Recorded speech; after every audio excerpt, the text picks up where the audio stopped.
Bom dia. Que possa Jesus prosseguir nos envolvendo na sua paz, no seu carinho, na sua ternura, este sol de amor que aquece as nossas almas, não é verdade? Muito bem. Distúrbios mentais e obsessão espiritual à luz do Espiritismo. Nada de nós buscarmos uma referência maior, não é verdade? E a nossa referência maior é Jesus, conforme está lá na questão 625 do Livro dos Espíritos. Qual é o ser mais perfeito que Deus nos concedeu como modelo da humanidade? E é Jesus, né? Olha o que ele coloca: eu sou a porta. Se alguém entrar por mim, salvar-se-á, e entrará e sairá, e achará pastagens. O ladrão não vem senão a roubar, a matar e a destruir. Eu vim para que tenham vida e a tenham com abundância.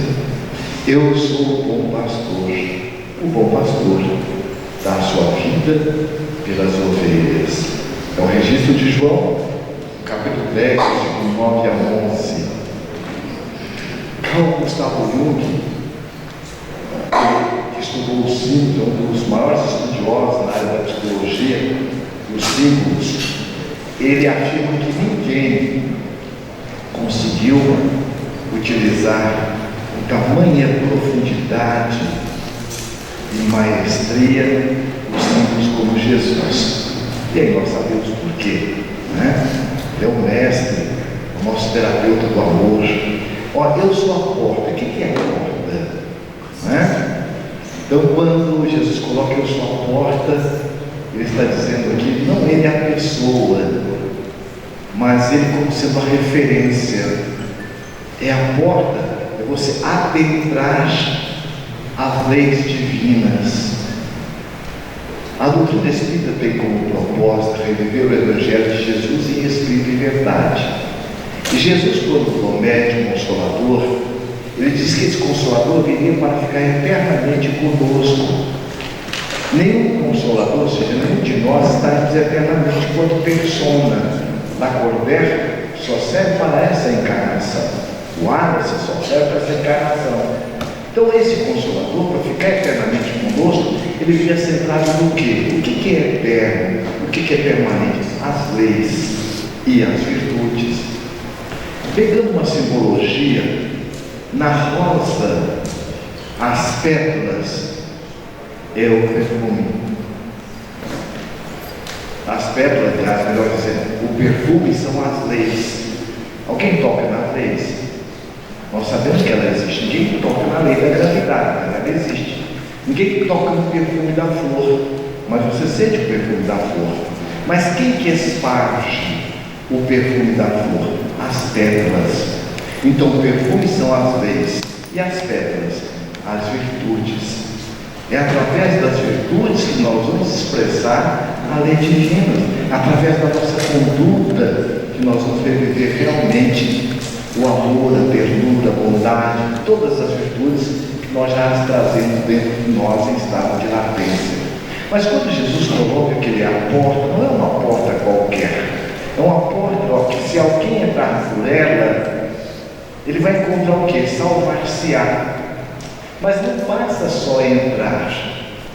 E Deus, ao nos criar, nos criou com duas funções amorosas, como uma forma de gratidão que nós devolvemos aquilo que a vida investe em nós, caridosamente, amorosamente e generosamente. Nos deu a condição de co-criador e colaboradores. Emmanuel, no livro Caminho, Verdade e Vida, ele coloca que quando a beija-flor enfia um biquinho numa flor, ela leva pólen a outra flor, ou a borboleta ou a abelha, elas estão desempenhando um papel de enquanto co-criador e colaborador da divindade, só que não tem consciência disso. Nós somos os únicos seres da criação que temos a responsabilidade de manifestar, exemplificar e vivenciar um outro código divino, que são os códigos morais. Por isso nós somos um espírito, um ser inteligente que povoa o universo, como está lá no Livro dos Espíritos. Então Jesus, ele é esta referência.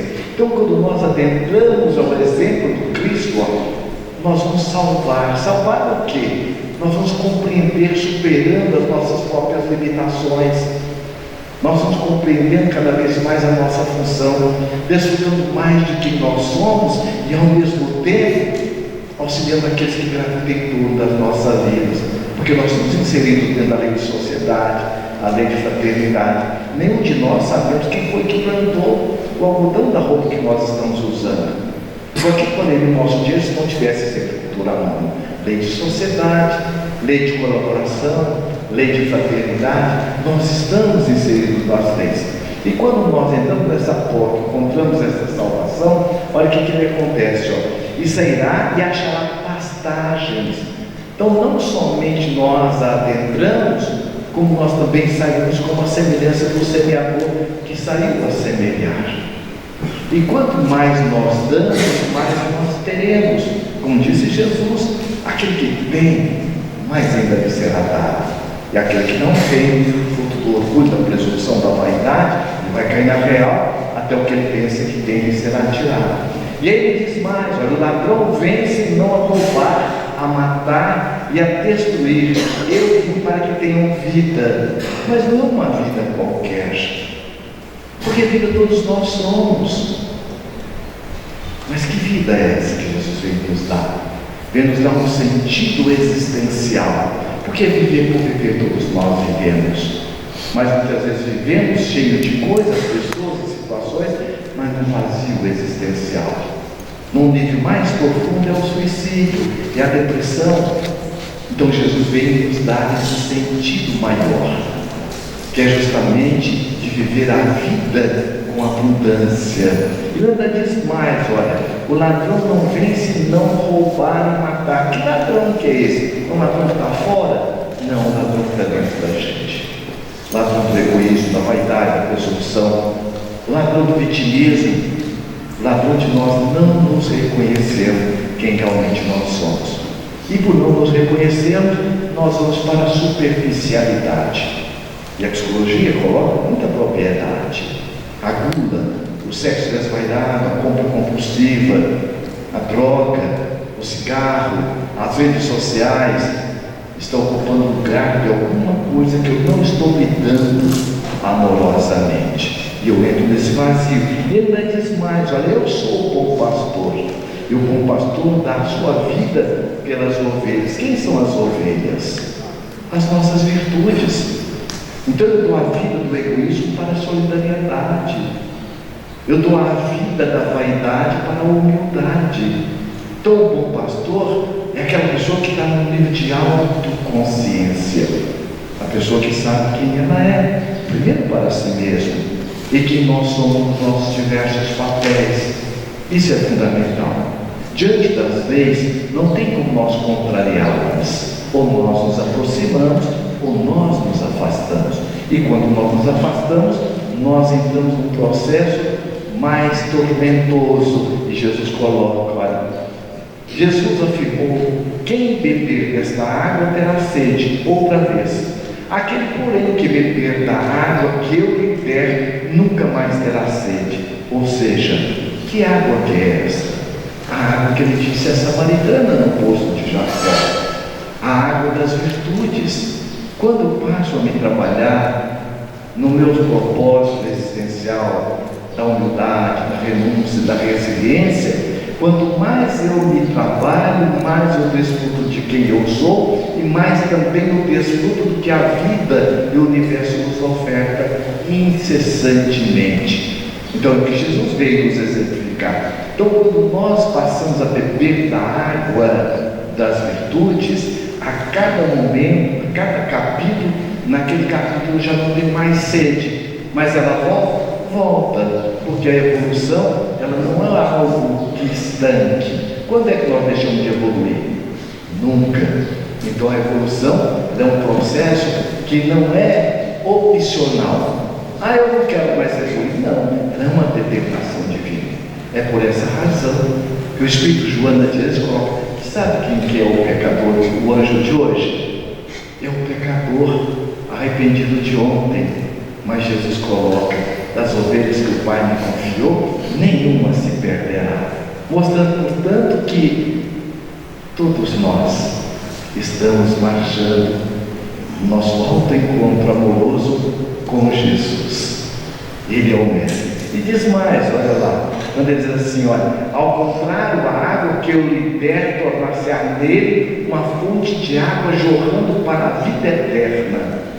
O Criador e colaborador da divindade. A mulher que pediu, Senhor, dá-me dessa água para tirar, dá-me dessa água para que eu não tenha mais sede, nem precise voltar aqui para tirar da água. A samaritana, como todos os encontros terapêuticos de Jesus, nossa Ana Teresa colocou na palestra dela ontem, falando das subpersonalidades. Então, cada encontro terapêutico de Jesus revela uma subpersonalidade nossa. Nós temos muito da subpersonalidade de Pedro, da dubiedade, do medo, da insegurança.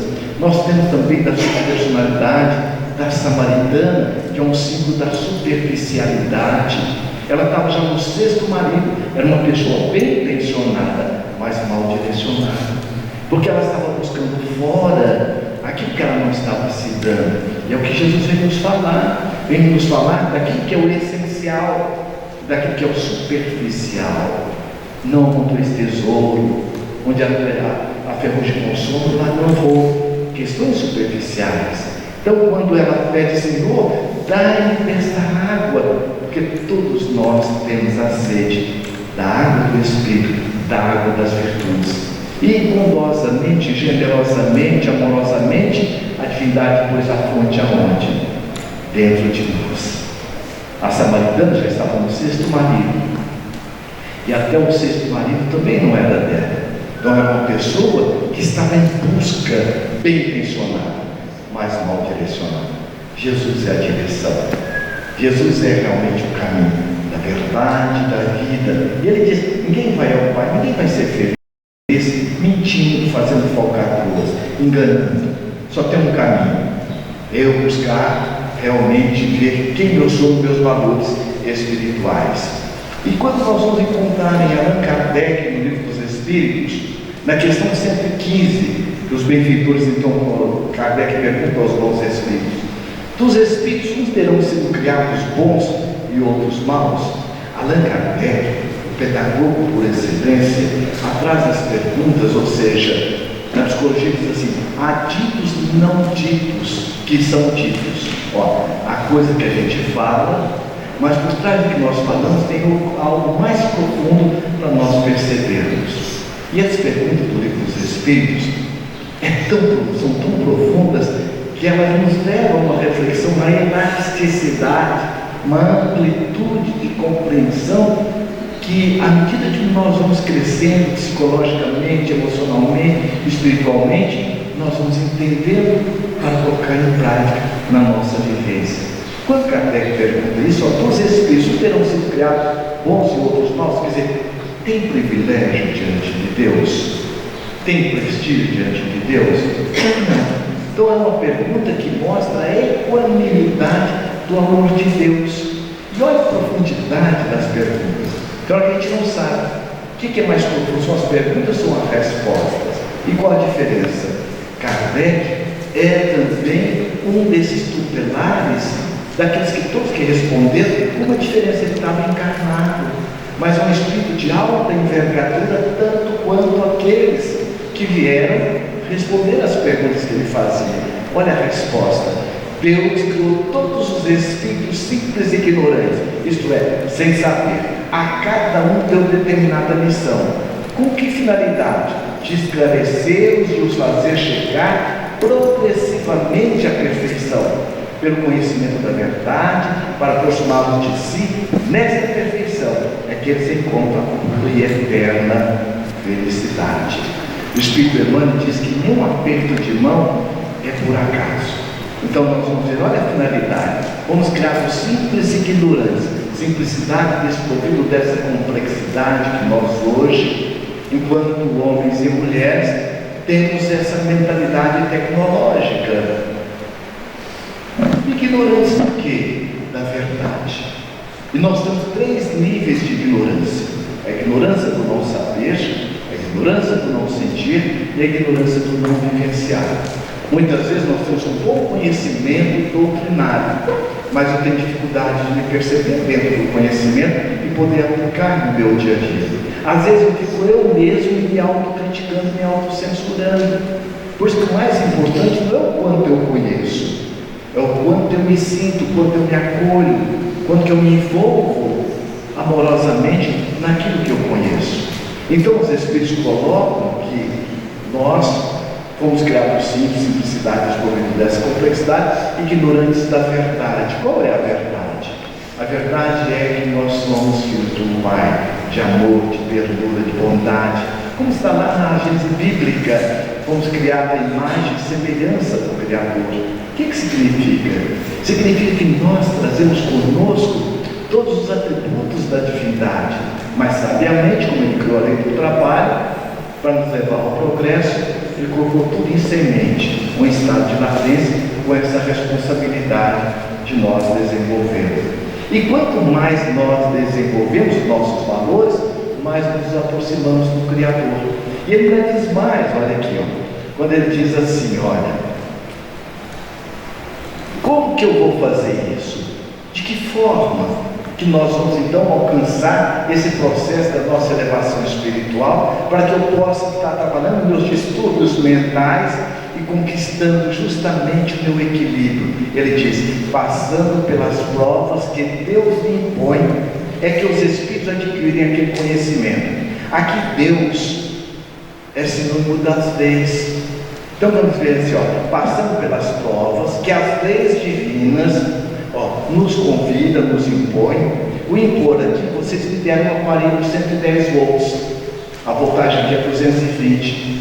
Então, para que você possa realmente desfrutar deste aparelho, é importante que você respeite a voltagem, né? Então, da mesma forma, é importante que nós respeitemos as leis. Mas se eu quiser ligar uma voltagem contrária, posso?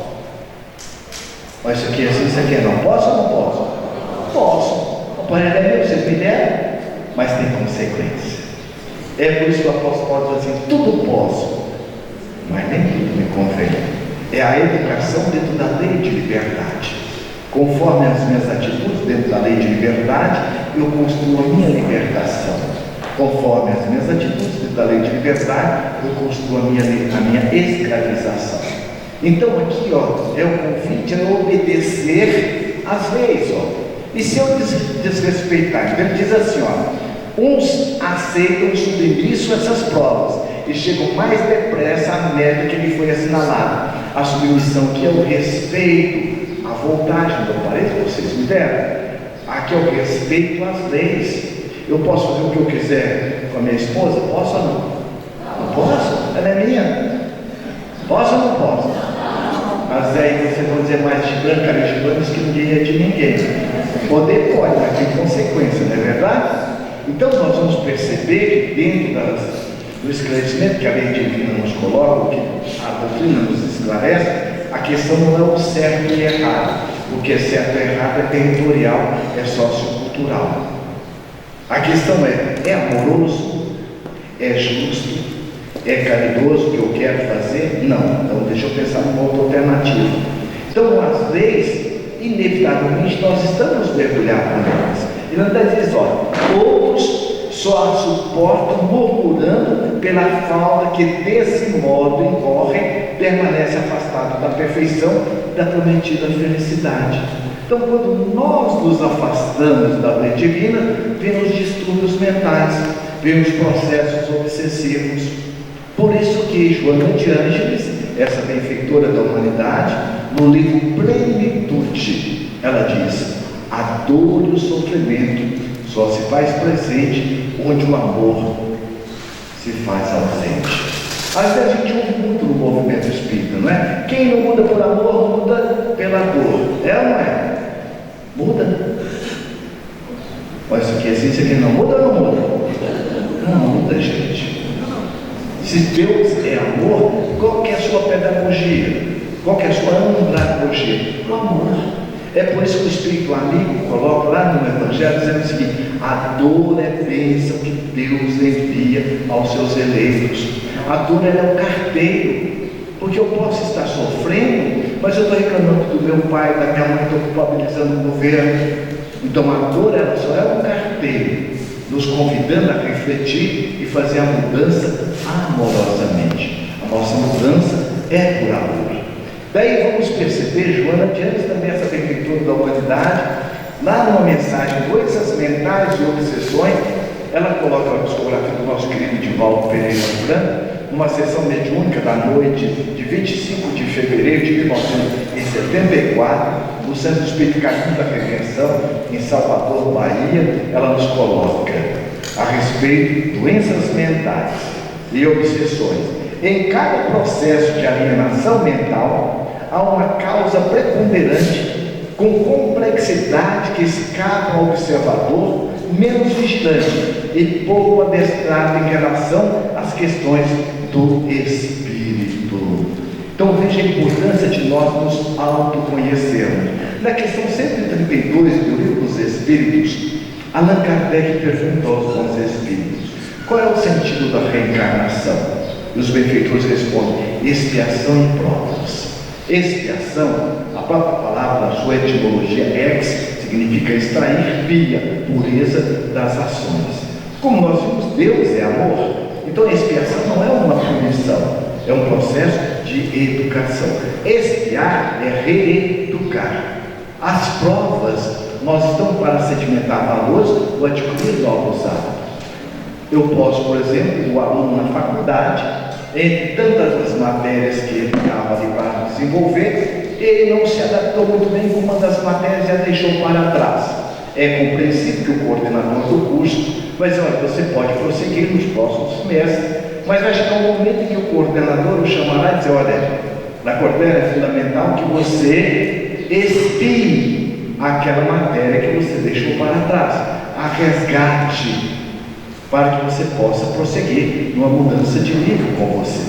Então a expiação, ela também vem como um processo em que nós somos compulsoriamente convidados a resgatar aquela matéria, mas pela misericórdia divina, Deus nos dá a oportunidade para experienciar em outras áreas, a fim de que vamos adquirir uma têmpera moral, para logo depois voltarmos resgatar nos processos expiatórios. E aí Joana Dias também diz assim: olha, sendo o homem um espírito encarnado em processo evolutivo, somente por meio do seu conhecimento espiritual serão possíveis esforços exitosos no solucionamento dos distúrbios que o surpreendem no trânsito carnal.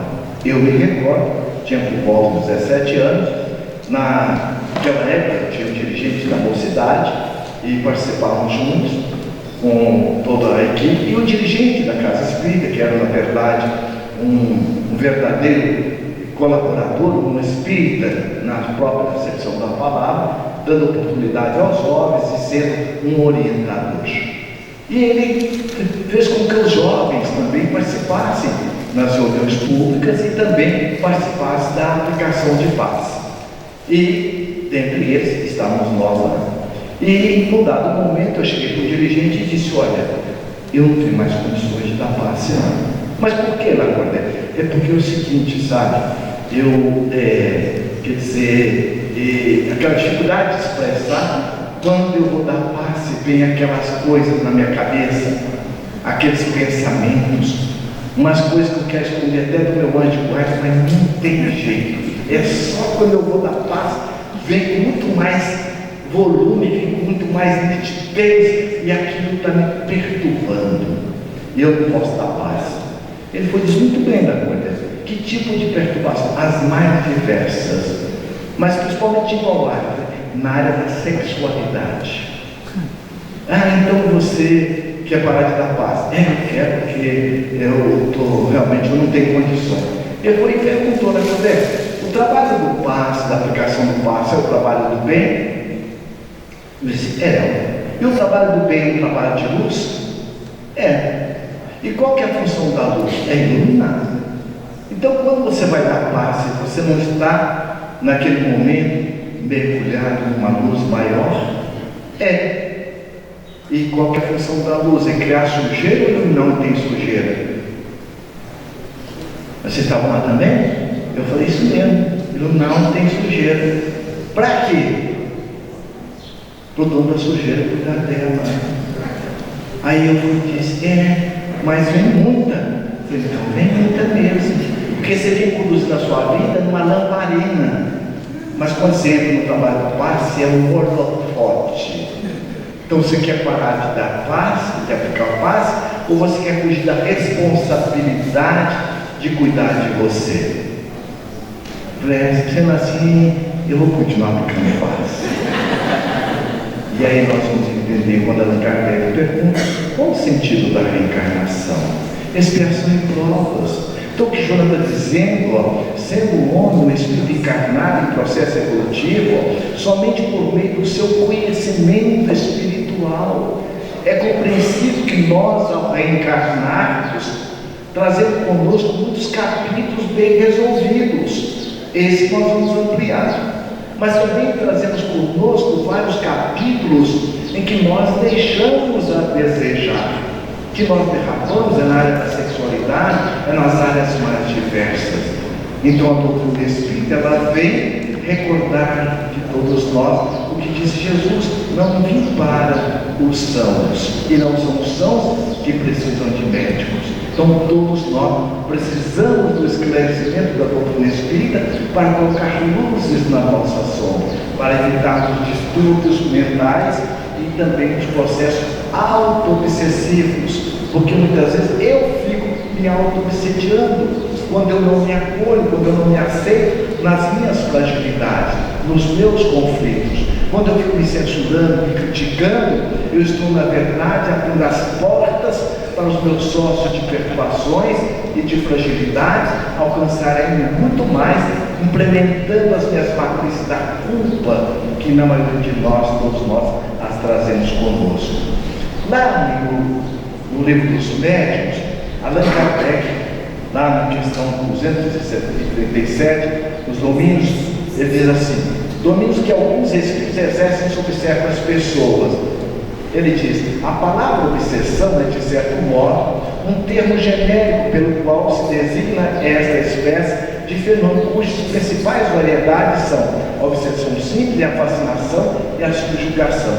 A obsessão é a ação de um espírito sobre o outro espírito com uma intenção menos feliz e desequilibrada, como também pode ser de espírito para espírito, de encarnado para encarnado, de encarnado para desencarnado. Então nós vamos perceber que todos nós, mais ou menos, passamos por um seu processo de influenciação espiritual, que caracteriza como sendo uma obsessão simples, mas ela pode prosseguir quando nós entramos numa invigilância maior. Então, dentro de uma irritabilidade, dentro muitas vezes de uma raiva, de uma mágoa, nós estamos envoltos por uma nuvem de testemunha, como diz o apóstolo Paulo. Mas neste pensamento e vida, o Espírito Emmanuel coloca a mente que se dirige, a outra cria imagens para fazer-se notada e compreendida, prescindindo da palavra e da ação para insinuar-se, porquanto, ambientando a repetição, alcança, atinge o objetivo que demanda, projetando-se sobre aquela que procura influenciar. Toda obsessão começa pelo debuxo, ou pelo rascunho vago do pensamento alheio que nos visita oculto. A minha avó dizia assim: olha, diga-me com quem tu andas que eu lhe direi. Vocês conhecem minha avó? Está vendo, olha aí? Então vieram da mesma escola. Diga-me com quem tu andas que eu lhe direi quem tu és. Eu digo, o obsessor, ele é um intruso na vida da gente? Não? Não? É? Não é? É? Não é? Então o que ele é? Ele é filho de quem? Ele é alguém que tem afinidade. Ele é filho de quem? Filho de Deus. Hã? Filho de Filho de Deus, e você? Então ele é o que, seu? Irmão e sócio de dificuldade, sócio de perturbação. Você tem obsessor? Não. Eu tenho muito sócio de dificuldade. Vem lá de trás, lembra?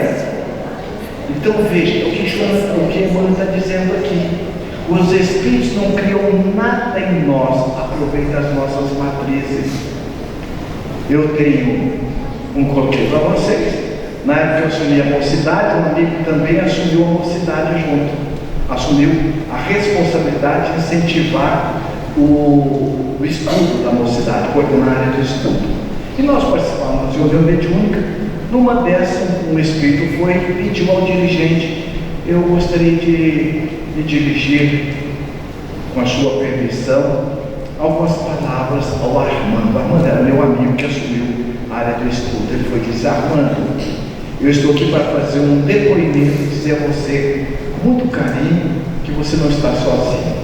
Você se lembra quando deram para você o Evangelho segundo o Espiritismo? Você lembra aquelas náuseas que você tinha? Aquela dor de cabeça, aquela sonolência? Era eu. Porque quando você pensava, eu pensava. E quando eu pensava, você pensava. Olha a relação simbiótica de espírito para espírito. E aí ele disse: mas você foi mais persistente. E à medida que você foi adentrando a leitura do Evangelho segundo o Espiritismo, eu fui uma energia me afastando de você. Principalmente quando você chegou no capítulo 27 e 28 do livro do Evangelho segundo o Espiritismo. Qual capítulo? Qual capítulo? Qual capítulo? Ao chegar em casa, vai ficar com prazer de casa, tá? Para vocês ajudar os sócios de dificuldades, viu? E a vocês principalmente. Tudo bem? E ele foi e disse: quando você entrou na compreensão da oração e que você começou a orar pelos obsessores, eu fui recebendo aquela energia e eu fui me afastando de você. Mas olha o detalhe: nós dois estamos tão ligados intimamente que quando você pensava, eu pensava, e quando eu pensava, você pensava. E aquilo foi me afastando. Eu só tinha acesso a você nas reuniões públicas. E quantas vezes eu lhe induzi, agora eu sei, ao sono hipnótico, porque eu percebi que eu sou um excelente magnetizador. Aí a gente vai perceber cuidado que nós temos muitas vezes com essas reuniões, principalmente nas reuniões mediúnicas. O sono hipnótico muitas vezes é nocivo para o próprio trabalho, a pessoa também. E aí o Espírito foi e disse: mas você foi persistindo. De reunião pública e de leitura, eu fui de alguma forma absorvendo. E quando eu me vi totalmente distanciado de você, eu senti uma saudade muito grande. E me recordei da minha mãezinha querida, que me ensinava a orar. E bastou lembrar dela. Eu orei e senti tuas mãos de luzes me acolhendo. Me recolheu, me trouxe para esta casa, que aqui há um hospital no mundo espiritual e há uma escola, há orientações. E eu também passei a estudar o Espiritismo. E hoje que você está recebendo a responsabilidade de coordenar o estudo, eu estarei junto com você, utilizando o neuromagnetismo de forma agora respeitosa, como uma forma de me reorganizar psiquicamente, energeticamente, com o trabalho do bem. Olha a responsabilidade nossa. Então, todo o processo de obsessão, ele é uma via de mão dupla. A importância que tem de nós fazermos a nossa mudança. Diz ainda Emmanuel: os reflexos dos nossos sentimentos menos felizes em se derramando sobre o córtex encefálico, o nosso colocou muito bem, produzem alucinações que podem variar da fobia oculta à loucura manifesta, pelas quais os reflexos daqueles companheiros encarnados ou desencarnados que se conjugam ao modo de proceder e de ser, nos atinge com sugestões destruidoras. O Espírito Emmanuel coloca que as palavras convencem, mas os gestos arrastam. Então, onde quer que nós estejamos, nós não estamos sozinhos. Principalmente aqueles de nós que temos mais uma sensibilidade mediúnica. Onde quer que nós estejamos, nós estamos sendo a todo momento observados. Agora, os espíritos são intrusos? Não. Só são de dificuldades ou de deficiência. Mas também, em compensação, nós temos uma companhia espiritual permanente. Além de Jesus, além do nosso anjo guarda, eu tenho certeza, qualquer um de nós aqui que tem um celular, você tem alguém que, se você ligar agora, precisando dele, você confia nessa pessoa e ela vai te ajudar. Mesmo se ela não puder vir aqui, ela vai dar um jeito, mas você não vai ficar sozinho. É ou não é? Então imagina no mundo espiritual. Então tudo depende de quem? De nós. E é isso que o Emmanuel está colocando, aqueles de nós que colocamos no vitimismo, aqueles que ficam no campo da queixa e da lamentação. Nós atraímos espíritos correspondentes. Eu fui numa casa espírita, sempre eu chego mais cedo para fazer palestra, e quando eu estava assim do lado, chegou assim uma senhora, e ei, fulana, tudo bem? Não, nada. Depois dessa tal da pandemia, eu estou de um jeito que, olha, a minha audição, eu não sinto mais gosto de nada, eu estou arrastando uma perna, eu falei, meu Deus, a outra foi e disse assim, isso não é nada, imagina comigo. E foi falando, eu fui ver o campeonato de queixa, de lamentação. A Covid já passou, mas ela está com a Covid até hoje, do quê? Da influenciação mental desequilibrada consigo e atraindo espíritos correspondentes. Então veja a nossa responsabilidade, e é justamente isso que o Emmanuel coloca. Então ninguém está onde está com quem está por acaso. O Espírito Joana diz assim, floresça onde Deus lhe colocou. Quantos motivos nós temos para agradecer? Todos, porque nada vai nos acontecer que não esteja no nosso programa. Então olha como é importante nós estarmos abrindo a essas percepções que a doutrina espírita nos ajuda. E ele diz mais, essas influenciações diretas ou indiretas estarão nos conduzindo a deploráveis fenômenos de alienação mental na obsessão comum, onde ainda quando no jogo de aparência possamos aparecer como pessoas espiritualmente sadias, diz Emmanuel lá no livro Pensamento e Vida.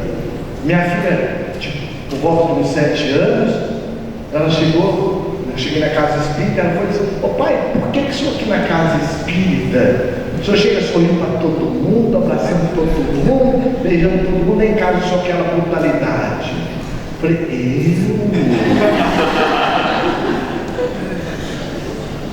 o senhor ainda brigou comigo no carro. Então aí nós vamos perceber, eu tenho 2 opções. Realmente eu não tenho jeito. Realmente eu não consigo, eu sou um péssimo pai mesmo, eu não mudo mesmo, eu acho que vai até largar a casa espírita. O que é isso? Lembra do meu orientador, o que ele falou? Paz. Você está fugindo da responsabilidade que você tem de cuidar de quem? De você mesmo. Então nós arrumamos o desculpismo e vamos adiante o nosso processo auto-obsessivo. Vamos entrando num processo de auto-engano, de autorresponsabilidade. A doutrina espírita nos ajuda a ver de forma diferente. Legal, se eu aqui na casa espírita tenho todo esse movimento, o que eu posso fazer desse meu jeito, que eu já conquistei aqui na casa espírita, para a minha vida familiar? Esse é o caminho de autorresponsabilização. Questão 919A do Livro dos Espíritos. Lá no capítulo 14, no item 14, sobre o pensamento e a vontade, Como que os Espíritos atuam em nós? Os Espíritos atuam sobre os frutos espirituais, não manipulando-os como o homem manipula os gases, mas empregando o pensamento e a vontade para os Espíritos. O pensamento e a vontade são o que é a mão para o homem. Olha só o que é o pensamento. Certo? Então é muito importante nós nos darmos atenção, porque tem pensamento que a gente pensa, não pensa, continua pensando, não é?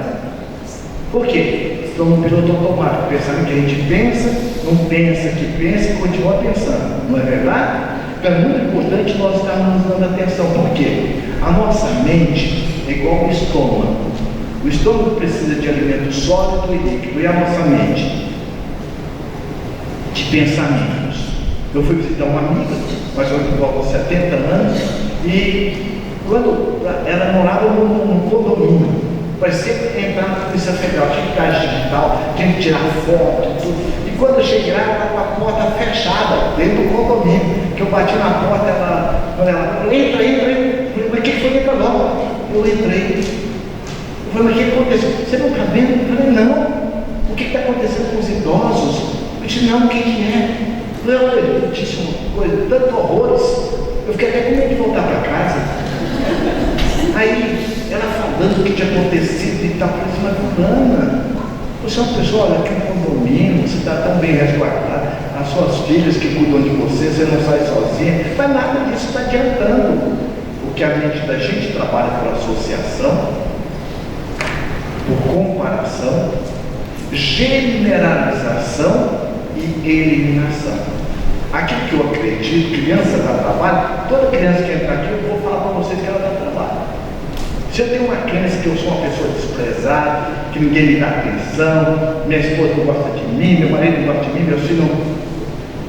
Qualquer coisa que vocês falarem, não problema, a sua esposa, não, nada adianta. Por quê? Eu estou na mão ideia, e aí os nossos amigos, os sócios de dificuldades aproveitam e ampliam isso.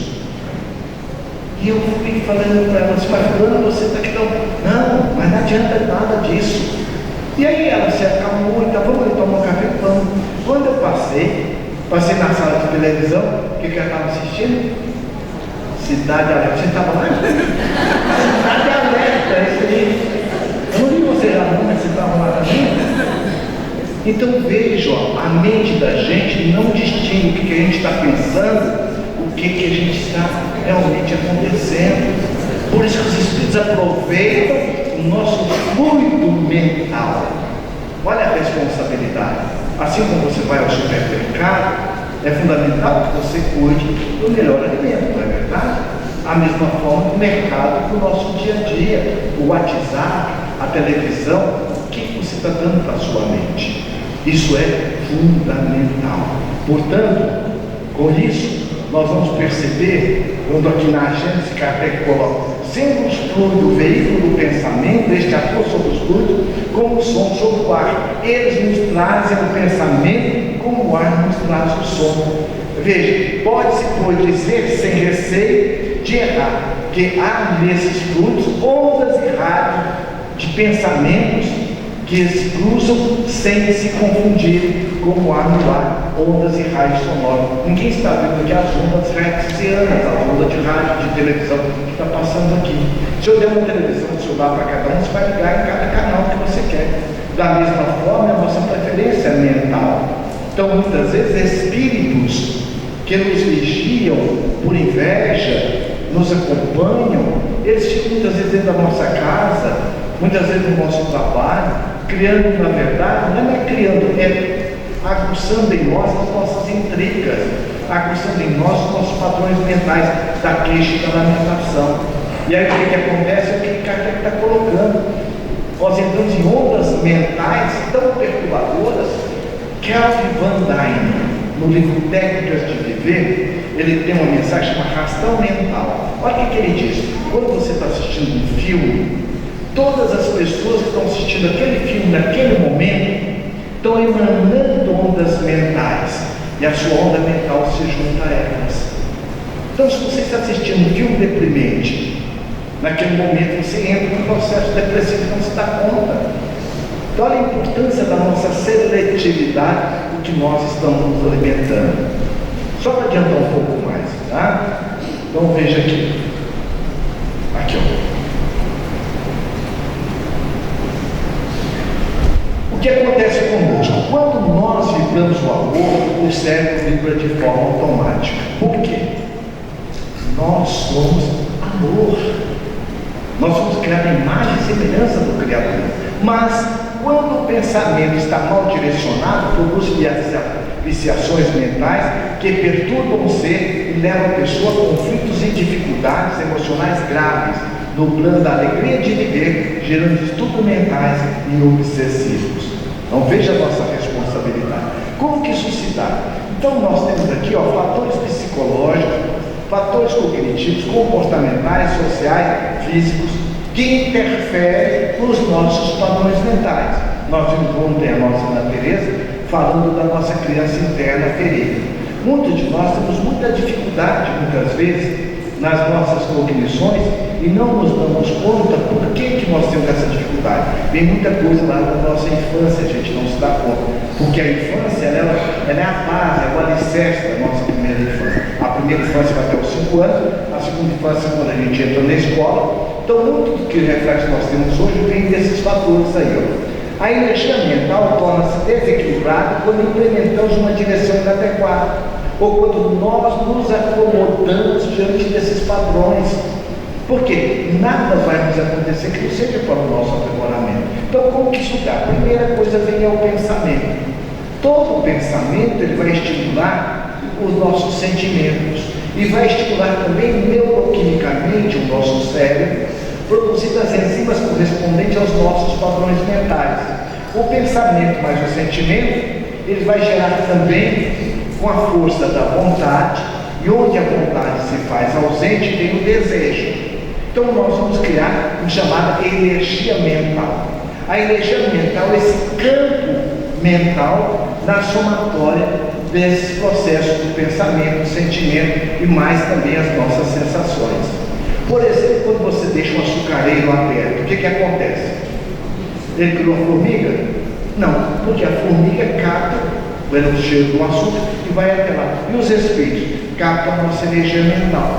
Então, quando você está orando, a sua energia mental está profundamente equilibrada. Principalmente quando a gente passa a estudar os 2 capítulos do Evangelho segundo o Espírito. Qual que é? 27 e 28, prazer de casa. Certo? Então, o que acontece? Onde a energia mental se faz ausente, entra o desejo. Quando eu falo o quê? Eu não dou conta, eu não consigo, eu não sei. Então a nossa mente, lá na questão 621, ela é como se fosse uma águia vendo dos altos planos. Visão global para uma ação focal.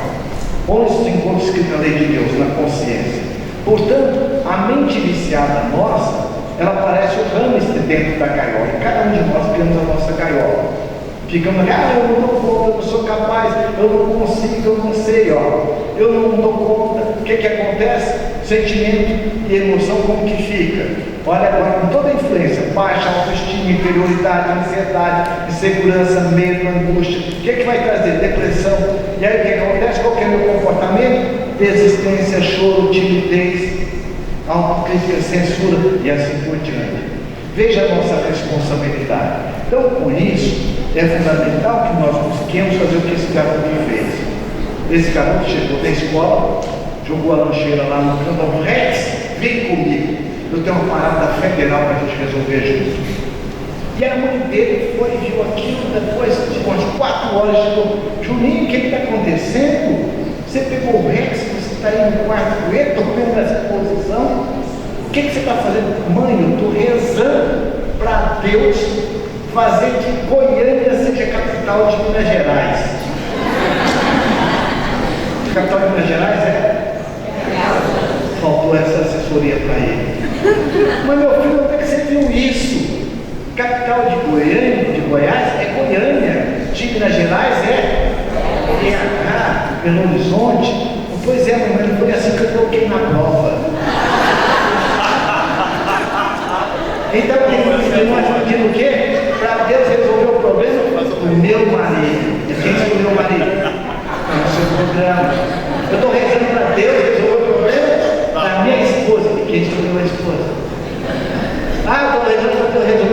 meu filho, mas quem que do corpo? Então, a oração que a doutrina espírita nos coloca está aqui, ó.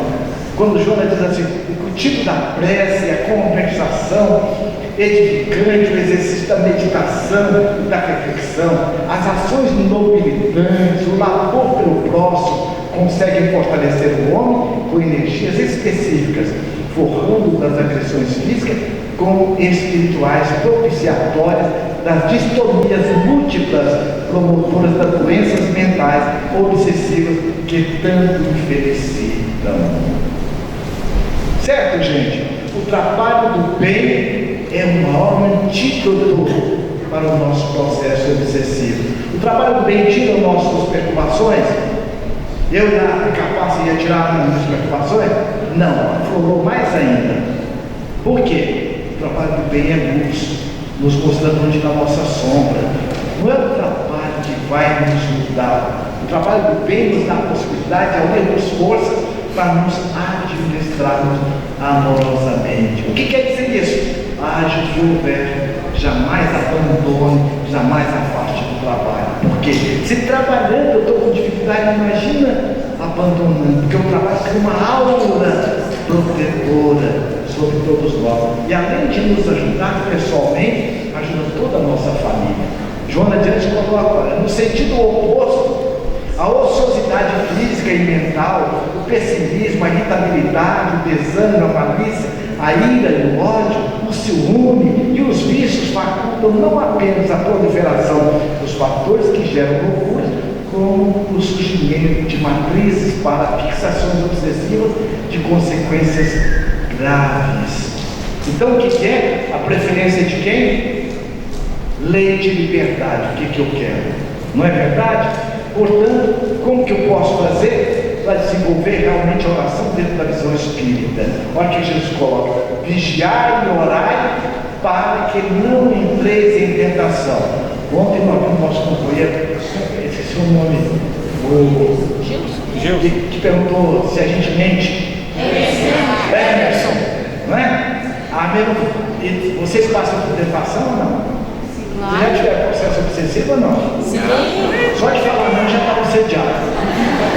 Porque a gente, a obsessão é a ação de um espírito sobre o outro. Não é verdade? Momento de raiva, de mágoa, de ressentimento. Agora, se eu quero cultivar, aí é diferente. Não é verdade? Eu não tenho como impedir que eu não tenha raiva, mas eu tenho como definir o que eu quero fazer com elas.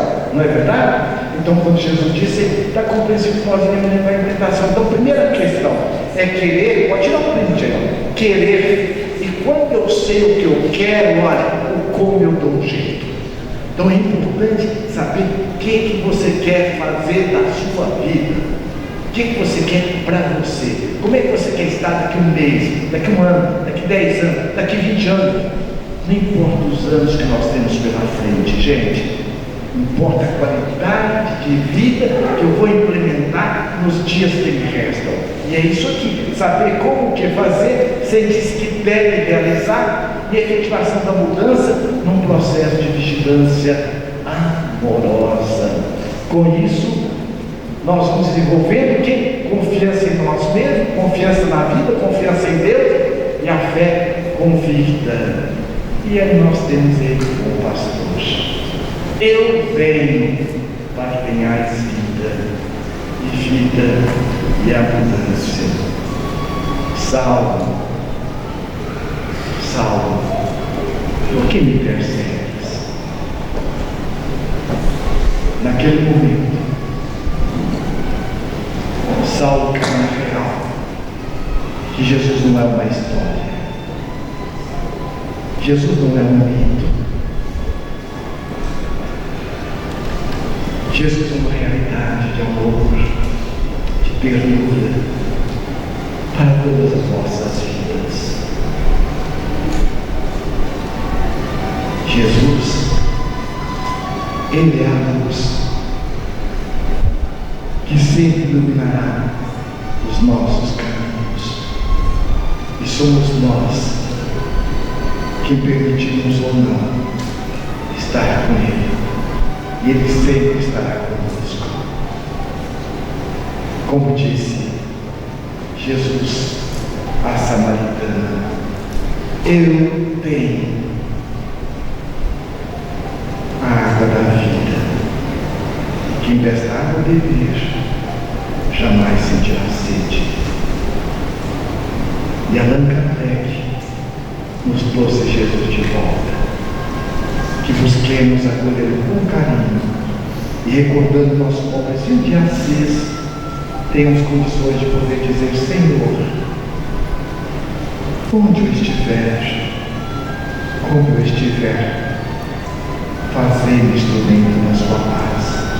É o antídoto para qualquer perturbação espiritual, qualquer momento obsessivo. É Jesus, remédio para as nossas almas. Muita paz.